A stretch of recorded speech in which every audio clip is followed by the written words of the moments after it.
So in this video, I want to discuss the LH rule. And this is a rule after you learn derivatives.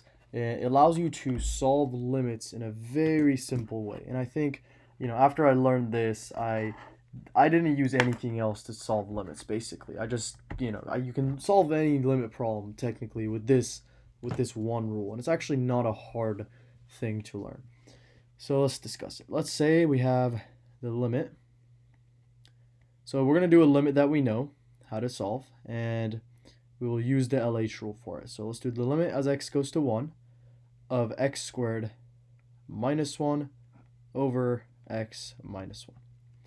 So to solve this, usually what we do is we can factor the top, right, and rewrite this as the limit as x goes to 1 of x plus 1 times x minus 1.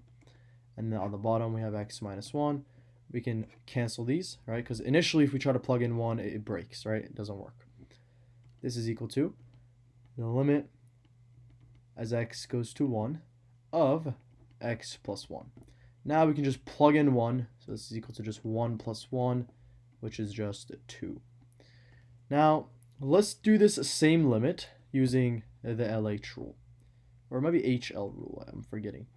But so basically what we do for this rule is we take the derivative of the top and the derivative of the bottom until we can plug in the value of the limit. Let me show you what I mean by that. So in this case, we have the limit as x goes to 1, again, of x squared minus 1 over x minus 1. So we notice that if we try to plug in 1 here, we can't. We divide by 0. We get indeterminate form. So what we're going to do is we're going to take the derivative of the top. Again, don't confuse this with the quotient rule. We're just taking the derivative of the top and the derivative of the bottom separately.